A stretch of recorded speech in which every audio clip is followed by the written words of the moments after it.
Okay, so in this video I'm going to be demonstrating my theoretical knowledge, music theory knowledge. I'm going to start out with the circle of fifths. The circle of fifths are, I've got a little picture of it that I drew earlier. It's all based on key signatures and how many sharps or flat notes are in that key. So at the top there you've got C, which has no sharps or flats. Then if you move up 5 tones you get to G, which has 1 sharp in it, which is F sharp. And it just goes great and great. You move up another 5, you get to D, which has 2 sharps, and that would be F sharp and C sharp. It goes on and on. So like A would be F sharp, C sharp, G sharp, and it goes up and up. And if you go the other way, you count up 4, and that basically says how many flats there are in the key instead of sharps.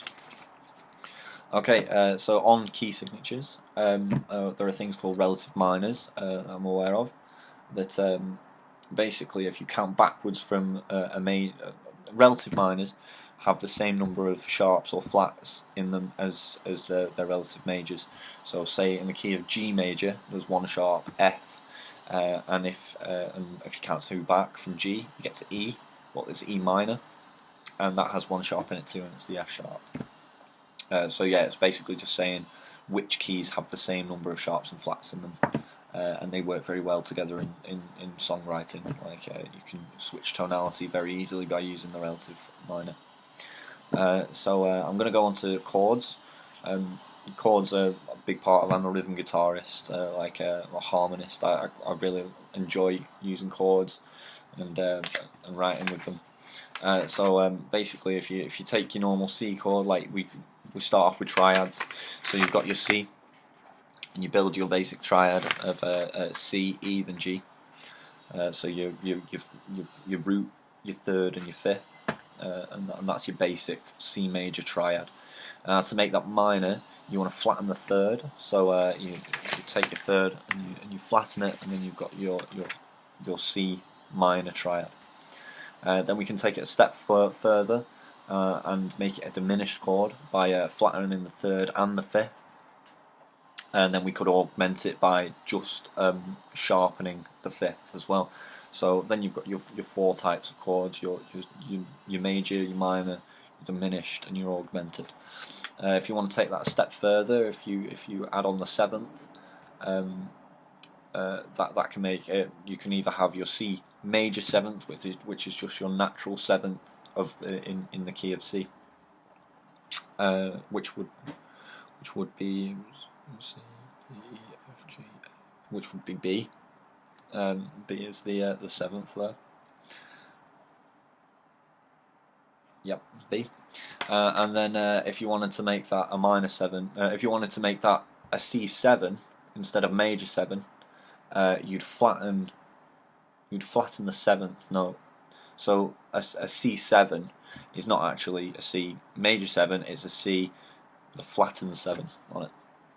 And then you can make a minor 7 by going back to your minor triad and then adding that 7 on the top, that flattened 7 on the top.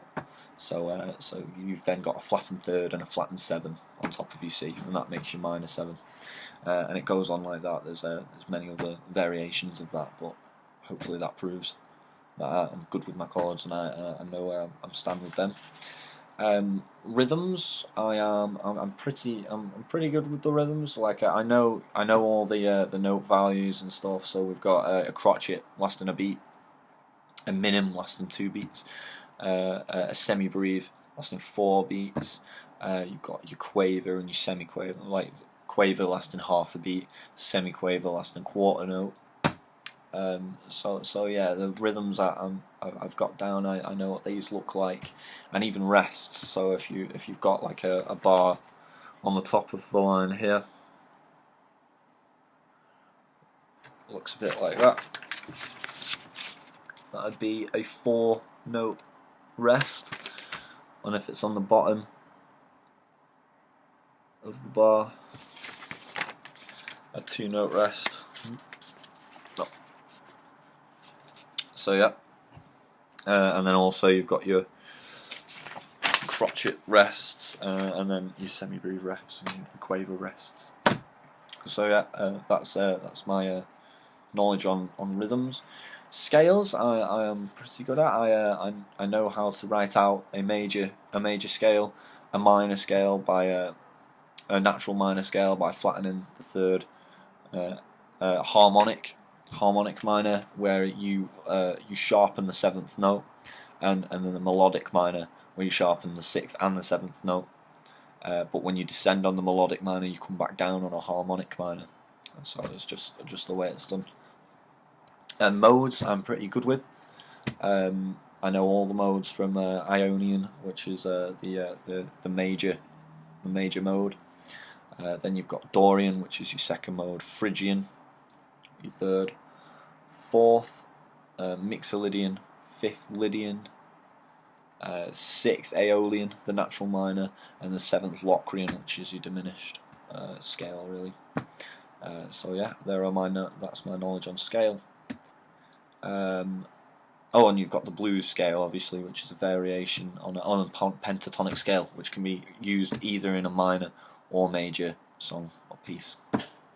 So yeah, time signatures. The obvious one 4/4 we use all the time.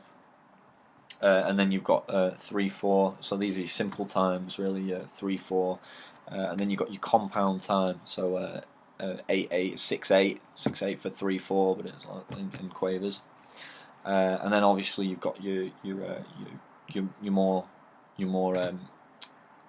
complex times like 7/4, 5/4. Those sort of ones that I've also played with before. But yeah, that's my knowledge on music theory so far. I've got pretty good knowledge, but I'd still say it's intermediate. I'd like to learn more on that. But thank you very much.